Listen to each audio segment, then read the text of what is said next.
sisters, and of course, particularly those respected leaders. Indeed, I'm very happy come here to participate this function. So I'm very happy. And now I remember, Kartikayan.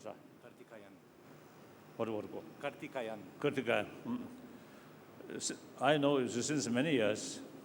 So one time in Delhi, I think, I think Taj, I met. Then he mentioned about this was the function, and he wanted me to participate. That date, as he explained, my visit to America already several months ago, fixed. So, but somehow, we arranged that. So, I'm very happy. Now, I think some of you may know, I don't like formality. And I think we should think the reality. And then also, of course, I am Buddhist. I also pray in my daily sort of meditation. But I don't believe the prayer alone can bring peace or sort of a better world. No. I think the last 1,000 years, at least, I think 3,000-4,000 years on this planet, many parts of the world, many people pray, but fail. So ultimately, peace depends on our action. In Sanskrit word, karma. From the Buddhist viewpoint, law of causality. So we whole world, whole planet, whole galaxies, they moving according to the law of causality. Of course, that's from Buddhist viewpoint. Cause and effect. Cause here, one major cause is human action. Human action comes from human motivation, human thought. So you see, the word happy thought is a very right word.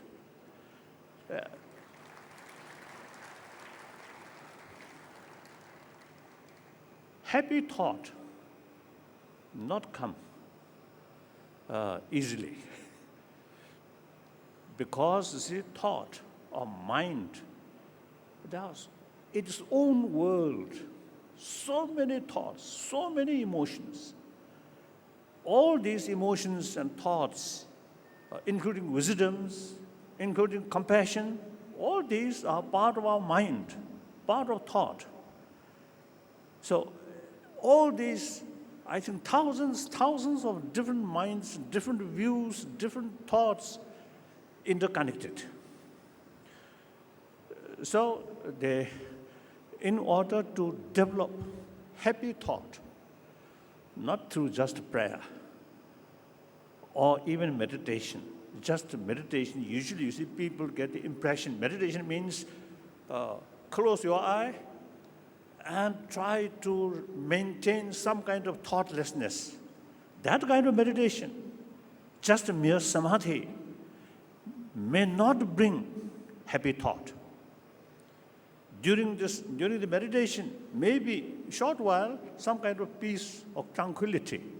But after that meditation, when we face the reality, problems always remain. So therefore, you see, the real sort of, the happy thought comes combination, wisdom, or using human intelligence, and combined with human warm-heartedness. Through that way, we can develop happy thought. So it is not easy. So we must utilize human intelligence, human awareness. Now here, irrespective of whether believer or non-believer, we all, nearly now 7 billion human beings, all have same potential to analyze the reality. Now reality now, peace, harmony, brings happiness. Quarrel, fighting, killing, cheating, bullying, exploiting brings fear. Fear brings distrust. Distrust eventually brings frustration. Frustration brings anger. Anger brings violence. So now here, now I want to tell my Indian friend, this country, Bharat, last, I think, 3,000 years, the concept of ahimsa developed and practiced through generations. Even today, compare neighboring states. This country, in spite of many difficulties, many problems, still comparatively more stable, more peaceful. As far as democracy is concerned, in this country, in spite of some petty politicians, but still basically very sound. All these come from India's 1,000-year-old tradition of ahimsa. There are different views, but respect each other. One time, Advani told me, one of the reasons for the successful democratic practice in this country is that 1,000 years in this country, the different sort of traditions, different views develop. So one view, the Sanskrit word charvaka, that's nihilism, denying God, next life, or spirituality, just this life. So rest of the Indian spiritual thought criticize that, even condemn that. But the person who holding that Charvaka view refer rishi. So sage, respect. So that is the, he mentioned to me, that's the India's tradition. So therefore, now this country, beside homegrown religions,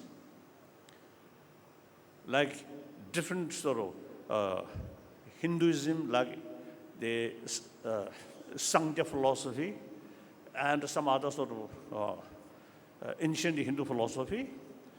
Then later, Buddhism, Jainism, and then later, Sikhism, these homegrown religion. Then from outside, Zoroastrianism came this country. Now today, the Parsi community who practice Zoroastrianism, very small community in Bombay, almost handful. But they they are very happy. They settle here, no fear, happily settle here. From small community, they made contribution for this country, I think in many fields, like Tata, as far as I know, Parsi, and late was the Field Marshal Manekshaw, also Parsi, like that. So, and then also Christianity come here, settled. Muslim come here, settled. So I think India is the only country where all major world religious traditions live together Of course, occasionally, some problems here and there. That's understandable. Uh, Over a billion human beings sort of community, some mischievous people always there. That's understandable. But overall, India, I think, still practicing ahimsa as well as religious harmony. So now, I want to share with you, my Indian friends, you must realize this 1,000-year-old India's treasure. This is not only just ancient culture or ancient way of life, but also very, very relevant to today's world. When I saw, conflict between Catholic and Protestant, particularly in Northern Ireland, and also some Muslim country between Shia and Sunni, even killing. When I saw these things, I really admire India's 1,000-year-old ahimsa and religious harmony. So these, whether materialized from prayer or not, I don't know. In any way, today's world, India still practicing these things. Now that you must realize, there's India's treasure. You can make some contribution for rest of the world. Yes, different religious tradition can live together on the basis of mutual admiration, mutual respect. So I think we Indians, must show the world. And then ahimsa. Ahimsa, non-violence. Very important, because peace will not come just from, in the form of blessing from above. No. Peace we must create by ourselves. So the conflict, war, violence, actually are human creation. Of course, the nature element also sometimes, acting like violence, like flood, or earthquake, these things. But that is beyond our control.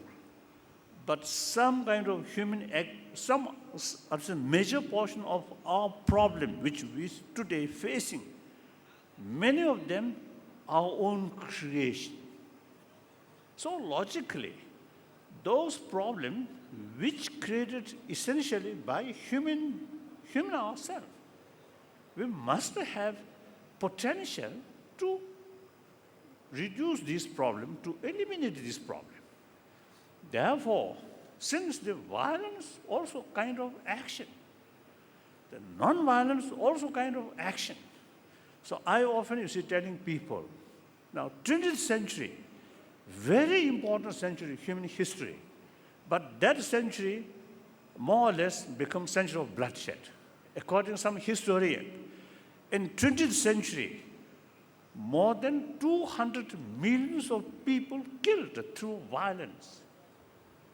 So, and still, problems still there.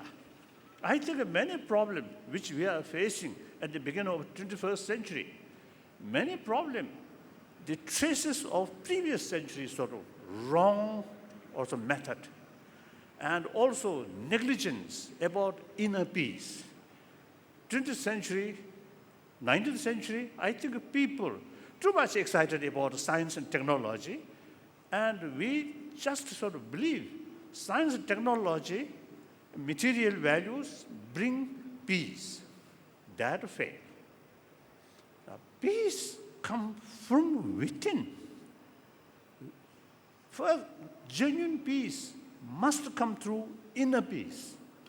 Therefore, first, if we want real peace, we must look inward, create inner peace, create the happy thought. Then science and technology also become disposal of peaceful thought. Science and technology become disposal of hatred. They're like the September 11th event, those people who plan these things, their mind is concerned, very intelligent, very smart. But their intelligence, their sort of, and then science and technology, guided by hatred. So that disaster is happening. So therefore, we only, relying just science and technology and material value. I think this century may become like previous century. So therefore, now we must make every effort for all levels, not only government level or leaders level, but ourselves, people's level, particularly our younger generation. We must have clear vision. This 21st century should be a century of dialogue. Whenever we face some differences and potential of conflict, we must solve that through human way.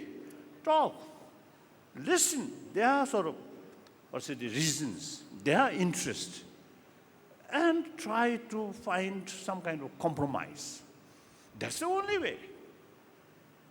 I think concept of war based on view, we should victory, others should defeat.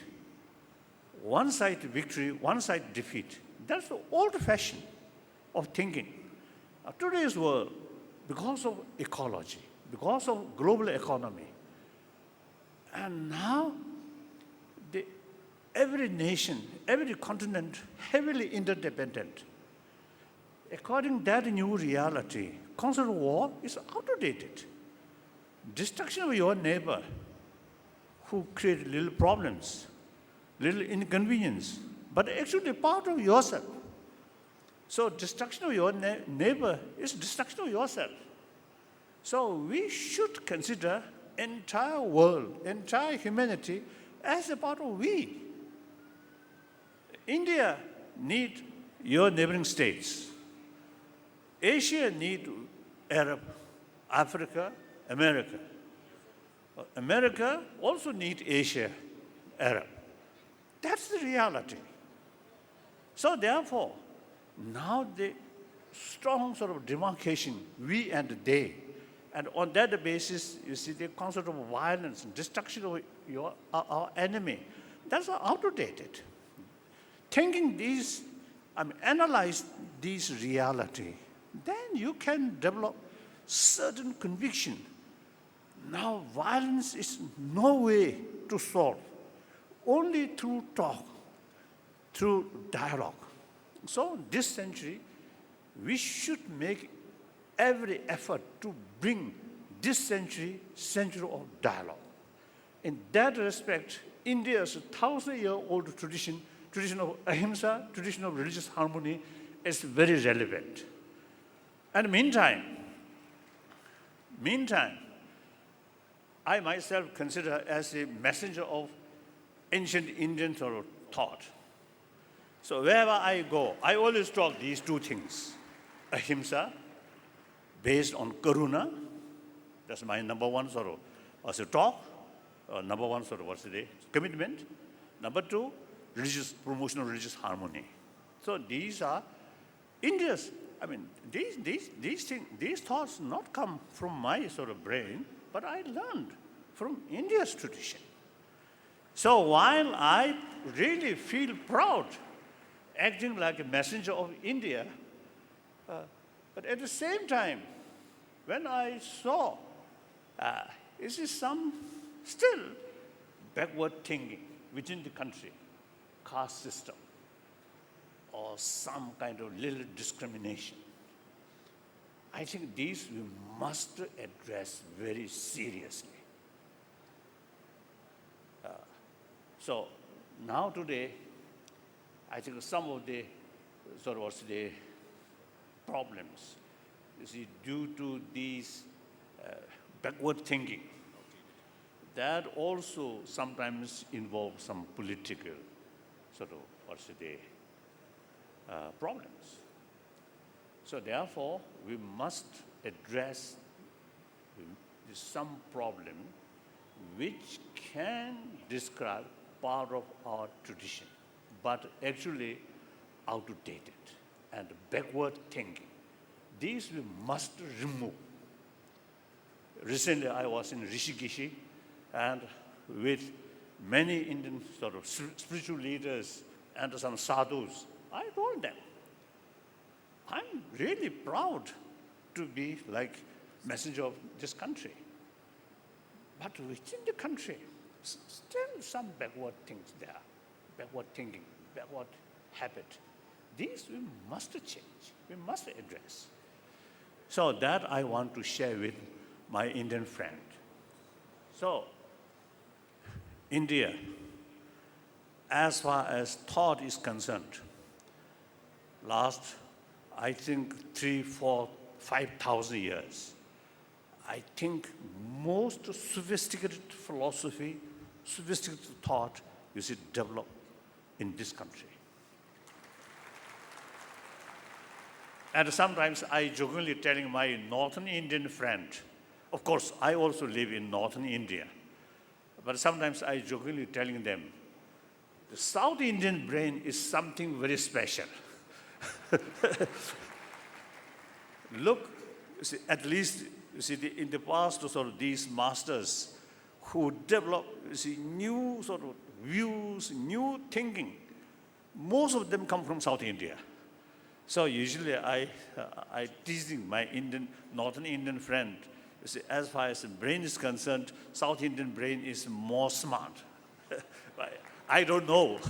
This is not a scientific sort of finding, but simply I just mentioned, I just thought like that. So in any way, that's I want to share with you. Please, Indian, about this inner development is concerned, you must feel proud. And meantime, bring Western science and technology, now much developed here, combination, inner spiritual values, that also realistic, not orthodox way, realistic, and the Western sort of economy development, material development combined, then you will be really create happy thought. Thank you.